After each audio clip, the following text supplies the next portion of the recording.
Menurunnya kasus COVID-19 menjadi titik balik dari pulihnya kesehatan masyarakat. Selama 2 tahun kemarin kita hidup berdampingan bersama COVID-19 dan tentunya kita sudah mendapat pelajaran berharga bahwa kesehatan adalah hal yang utama dan juga menjaga kesehatan adalah hal yang terpenting. Apalagi saat ini kita hidup di peralihan musim panas menuju musim penghujan atau biasa disebut dengan musim pancaroba, sehingga kita perlu lebih ekstra lagi untuk menjaga kesehatan tubuh agar terhindar dari penyakit.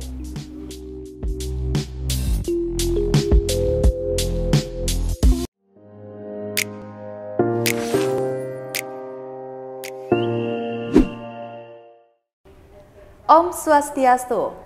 Halo sahabat cerdas, berjumpa lagi dengan saya Dwi Widya dalam Portal Time, sebuah program talk show yang akan menghadirkan informasi terkini dan terupdate dan hanya ada di channel Bali Portal News TV.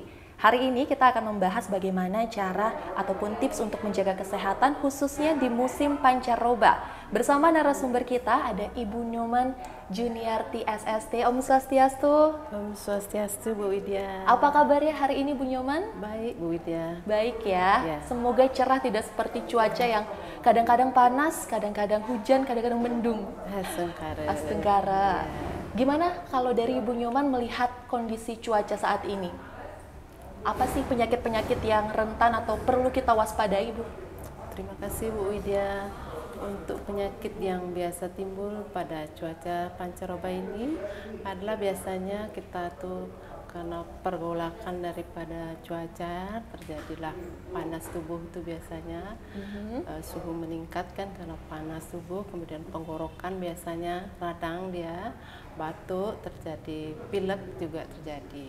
Yes, jadi memang harus ekstra ya kita menjaga kesehatan ya Ibu ya. Iya. Batuk, pilek, panas, tenggorokan juga bisa mengalami permasalahan atau penyakit seperti itu ya Bu ya. Mengganggu kondisi kita untuk melaksanakan kegiatan sehari-harinya. Yes. Dan tentunya kalau dari Ibu Nyoman sendiri, apakah ada tips-tips atau apa saja sih yang perlu kita siapkan untuk bisa tetap sehat dan bugar selama beraktivitas? Tentunya saat cuaca pancaroba seperti ini, Bu. Terima kasih, memang sangat mudah, tapi tidak semudah kita membalikkan telapak tangan ya. Kita perlu juga memperhatikan bagaimana cara kita mempertahankan daya tahan tubuh kita selama kondisi pancaroba ini. Pertama mungkin kita harus pola hidup kita, yaitu pola hidup seimbang ya. Pertama dengan kita tetap melakukan sebagai makhluk ciptaan Tuhan, kita tetap bersyukur pertama ya. Bersyukur kepada Tuhan Yang Maha Esa karena kita itu masih diberikan kesehatan sampai hari ini untuk menikmati alam dan keadaan yang telah diciptakan. Kemudian yang kedua mungkin kita harus juga memakan makanan yang dengan gizi seimbang ya. Gizi seimbang, kemudian gizi seimbang ini banyak ya, dari segi gizi yang namanya nutrisi. Kita itu harus mengkonsumsi makanan dari sumber karbohidratnya, kemudian dari proteinnya. Di sini ada protein nabati dan protein hewaninya, kemudian dari vitamin dan mineralnya, kemudian itu sesuai dengan kebutuhan kita ya. Kebutuhan kita itu bisa dihitung per orang, itu beda biasanya kebutuhan. Berdasarkan apa kalau kita perhitungan kebutuhan itu berdasarkan tinggi badan dan berat badan kita biasanya ya. Kemudian untuk selanjutnya juga kita harus di samping pola menu seimbang tersebut setiap hari, juga vitaminnya juga perlu dikonsumsi, kemudian juga ada olahraganya yang teratur sesuai dengan kondisi dan umur biasanya kita itu berolahraga. Kemudian istirahat juga harus cukup dalam seharian karena kita capek dalam seharian, apalagi didukung dengan cuaca seperti ini, kita tuh harus istirahatnya yang cukup dalam sehari. Jadi Ibu ini kan sebagai Kepala Instalasi Gizi di RSUD Wangaya. mungkin kita lebih membahas ke gizi atau nutrisi yang mungkin kita harus penuhi selama masa pancaroba ini supaya tetap fit. Tadi sempat diinfo ada vitamin-vitamin. Vitamin apa sih yang paling penting yang harus kita konsumsi setiap harinya, Ibu? Memang vitaminnya banyak. Kalau dari makanan memangnya sudah cukup kayaknya. Kalau memang karena kondisi tambah seperti ini, kita biasanya penambahannya ada untuk menangkal radikal bebas yang ada di luaran. Karena banyak radikal bebas, biasanya vitamin C, ya. Vitamin C ya? Iya, vitamin C untuk mempertahankan. Siap, tentunya diimbangi juga dengan aktivitas fisik seperti berolahraga tadi ya. Tapi disesuaikan juga dengan usia dan juga kondisi tubuhnya. Jangan yang terlalu berat atau seperti apa kalau misalnya merasa kurang enak badan atau lemah seperti itu ya Bu ya. Kalau untuk durasi olahraganya atau olahraga yang Ibu rekomendasikan nih untuk sahabat cerdas yang sedang menonton? Kalau biasanya boleh per hari boleh. Kalau orang kerja biasanya 3 kali seminggu boleh. Setiap olahraga tuh minimal 30 menit lah. Minimal 30 menit ya. Itu dalam sekali olahraga. Sekali olahraga. 30 menit olahraga. Kalau untuk membangun kebiasaan olahraga itu kan sulit ya Ibu ya? Iya, memang susah. Ada tipsnya nggak yang bisa dibagikan?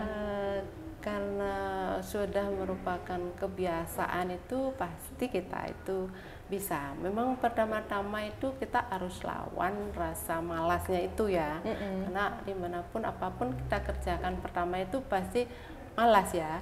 Kalau sudah malas itu kita gimana ya? Kita lawan ya, untuk kita mulainya lawan. Pasti nanti sudah menjadi budaya dan sudah menjadi kebiasaan kita lakukan. Siap, berarti memang harus ada inisiatif, keberanian, niat untuk memulai seperti itu ya Ibu ya. Oke, sama seperti kebiasaan berolahraga. Mungkin masyarakat di sekitar termasuk orang-orang terdekatnya Widya juga sulit memulai kebiasaan minum air. Karena kan tubuh kita ini sebagian besar terdiri dari cairan atau air seperti itu ya Bu ya. Mungkin bisa dibagikan juga supaya kita lebih membiasakan diri untuk minum air putih atau air mineral seperti apa? Terima kasih Bu Widya. Ibu Widya sudah bilang tadi bahwa tubuh kita itu terdiri dari sebagian atau proporsi air lebih banyak.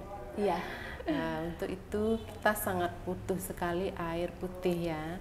Air putih itu dari bangun tidur kita biasanya sudah harus minum air putih. Jangan sekali minum tuh banyak. Nggak boleh ya Bu ya? Nanti resikonya apa kalau misalnya langsung banyak? Juga bisa mengganggu daripada kerja organ-organ tubuh kita. Ini untuk orang yang sehat. Bukan untuk yang indikasi tertentu. Karena ada indikasi tertentu, misalnya penyakit ginjal, penyakit jantung, dia itu ada aturan-aturannya pemakaian air itu sesuai dengan kondisinya. Ini kita bilang yang sehat dulu untuk mempertahankan kesehatan lagi. Kita butuh cairan karena cairan itu sangat penting dalam tubuh kita. Biasanya kebutuhan cairan itu 30 sampai 40 cc per kilogram berat badan. Umpamanya dia tuh 50 berat badannya. Kalau dia 50 umpamanya berat badannya 50 kg, kita kalikan 30. Berarti 1,5 liter per harinya. Berarti ada rumus perhitungannya Ibu Nyoman ya? Iya, itu perhitungan. Kalau dia lagi kegiatannya lagi oper tambahannya umpamanya berolahraga boleh ditambahin biasanya ya. Ini untuk yang normal kebiasaan aktivitas yang tidak terlalu berat 30 sampai 40 lah ininya, maksimalnya 40 atau sampai 2 liter lah ya per hari ya. 2 liter per hari. Yes. Oke. Jadi memang ada perhitungannya keperluan air putih ataupun cairan dalam tubuh, sesuaikan dengan berat badan dan juga aktivitas yang dilakukan seperti itu Bu ya. Terus kalau misalnya kita lihat kalau air ini kan memang sangat bermanfaat, apa saja sih manfaatnya selain untuk mempelajar kinerja dari organ-organ di tubuh? Terima kasih Bu Widya. Tadi sudah kita bincang-bincang mengenai air, sangat besar sekali manfaat bagi tubuh kita. Kekurangan air nanti kita bisa dehidrasi. Dehidrasi. Iya, dia tuh lemes. Kemudian ininya kencingnya itu biasanya berwarna kepekat, kuning itu jadinya. Ya berarti tanda sudah kekurangan air itu. Dimana manfaatnya memang banyak sekali dalam tubuh kita. Dia tuh sebagai pelarut juga zat-zat kimia dalam tubuh. Kemudian dia tuh membantu metabolisme pencernaan dalam tubuh, membantu usus-usus dalam tubuh, kemudian membantu sel-sel juga di dalam tubuh kita. Intinya sangat besar sekali manfaat di dalam tubuh kita. Oke, berarti memang banyak sekali manfaatnya ya, dan hati-hati jangan sampai kekurangan air karena nanti bisa lemes, bisa dehidrasi, dan itu berbahaya sekali ya. Berbahaya sekali. Luar biasa. Jadi memang kita harus ingat untuk selalu konsumsi air, sesuaikan dengan berat badan. Dan juga lebih bagus lagi setiap pagi ya, setelah bangun tidur kita minum air. Minum air dulu, tapi tidak usah banyak ya, 1 gelas 1 sampai 2 gelas. Supaya kerja dari organ kita juga tidak terganggu di dalam tubuh. Siap. Jadi buat sahabat cerdas, kalau misalnya bangun tidur jangan langsung main HP. Jadi silakan minum air dulu 1 sampai 2 gelas, jangan kebanyakan, nanti kembung seperti itu ya Bu ya. Oke, itu kan kalau untuk orang dewasa berarti Bu ya. Kalau untuk anak-anak seperti apa Bu? Untuk anak-anak juga perlu cairan seperti air putih. Air putih itu mulai dari biasanya kita kasih dari MPASI, pemberian dari bayi itu kan ada, dia tuh dari 0 sampai dengan 6 bulan itu dia tuh ASI eksklusif ya, tanpa pemberian apapun, dia tuh ASI saja itu, tanpa berikan. Artinya ASI saja atau formula pengganti ASI kalau dia tidak memberikan ASI, pengganti ASI-nya. Kan ada indikasi khusus yang tidak memberikan ASI pada bayinya. Kemudian dia tuh sampai 6 bulan, biasanya 6 bulan sampai 12 bulan itu ada pemberian MPASI, makanan pengganti, pendamping bukan pengganti, pendamping ya. Selain ASI, dia tuh diberikan pendamping ASI. Pendamping ASI ini biasanya membutuhkan air. Betul. ASI air putih ini diberikan biasanya umur 0 sampai dengan 6 sampai 12 bulan itu diberikan antara setengah gelas sampai dengan 1 gelas. Setengah gelas sampai dengan 1 gelas ya. Ya. Kemudian itu kan ada di buburnya, di makanan, bukan air tok juga itu ya. Nanti kembung bayinya. Tapi secara perlahan ya, karena dari umur 6 bulan sampai 12 bulan itu setengah sampai dengan 1 gelas. Antara 120 sampai dengan 140 ya, 40 cc lah. Siap. Kemudian untuk yang 12 sampai dengan 2 tahunnya itu biasanya diberikan antara 1 sampai dengan 4 gelas. 1 sampai 4 gelas ya. Oke, jadi memang ada takaran khususnya untuk masing-masing usianya seperti itu ya Bu ya. Kita juga lihat indikatornya itu apakah dia kencingnya bagaimana, warna kencingnya bagaimana, kekurangan enggak cairan pada anak kita. Gitu. Jadi jangan terlalu berlebihan juga, jangan kekurangan seperti itu ya. Jadi memang harus pas untuk takarannya. Kemudian kalau berbicara tentang air, ciri-ciri air yang sehat yang layak untuk dikonsumsi itu apa saja, Bu Nyoman? Kalau biasanya air kita itu dilihat dari pH ya. pH itu biasanya netral. pH netral? Iya, tidak asam dan tidak basa namanya. Dia tuh tubuh kita itu kalau sudah seimbang itu netral itu bagus dia ya. Kalau udah netral itu bagus dia. Tidak lebih artinya tidak kurang. Itu juga warna. Kalau air putih itu biasanya tidak berwarna ya, tidak bau dia, jernih ya, tidak bau, tidak tidak berwarna, jernih. Kemudian pH-nya itu netral, 7 biasanya pH-nya. pH 7, Iya, pH netral. iya. Warnanya juga bening ya? Iya, sudah banyak dijual yang berkemasan-kemasan seperti ini. Kita banyak kemasan yang lain juga banyak ya, sudah tersedia. Saya jadi haus. Kita minum dulu ya Bu ya. Ayo, Boleh kita silakan, minum dulu ya. supaya kebutuhan cairan dalam tubuh kita terpenuhi. Jadi harus Ya, enggak kekurangan. ingat minum Karena air putih. bicara ini juga ada penguapannya, dia keluar juga cairan kita ya. Yes. Oke, menarik sekali. Jadi sahabat cerdas, banyak sekali tips-tips yang dibagikan oleh Ibu Nyoman. Yang pertama, kita bisa pola hidup seimbang ya, dengan bersyukur.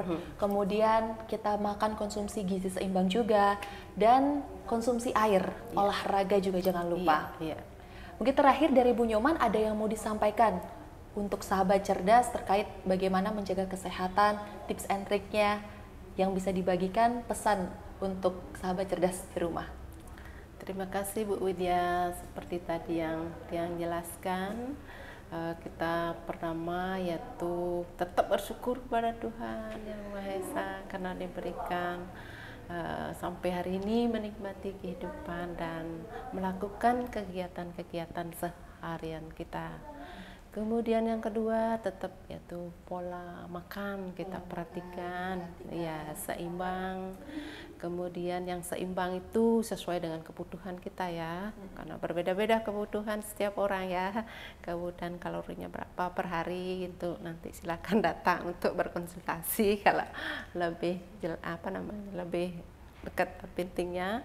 Kemudian yang selanjutnya yaitu dari segi olahraga seperti tadi, sudah makanan yang pola gizi seimbang, kemudian olahraga yang teratur setiap hari, kemudian istirahat yang cukup karena badan kita setelah seharian bekerja kan ada capeknya, istirahat juga yang cukup. Kemudian udah berolahraga, istirahat, makan minum yang teratur, minum air putihnya. Mungkin itu aja tipsnya, semoga kita nanti lebih sehat dan tetap menjalankan aktivitas seharian kita, diberikan kesehatan yang optimal. Mungkin itu aja Bu Widya. Terima kasih Ibu Nyoman untuk sharing tips and triknya. Dan tadi juga penting banget kalau misalnya teman-teman atau sahabat cerdas ingin tahu seberapa kebutuhan asupan gizi atau nutrisi, nanti bisa menghubungi profesional ya di bidangnya ya, supaya lebih tahu secara detailnya. Dan jangan lupa juga untuk selalu jaga kesehatan. Sekali lagi terima kasih Ibu Nyoman untuk sharingnya hari ini. Semoga next kita bisa sharing lebih dalam lagi terkait dengan nutrisi dan juga gizi. Oke sahabat cerdas, terima kasih sudah mengikuti dan juga menonton Portal Time dari menit pertama sampai dengan menit ini. Semoga bermanfaat. Untuk itu Widya pamit. Terima kasih sudah menonton. Tetap terus ikuti Portal Time di YouTube channel Bali Portal News TV. Sampai jumpa. Om Santi Santi Santi Om.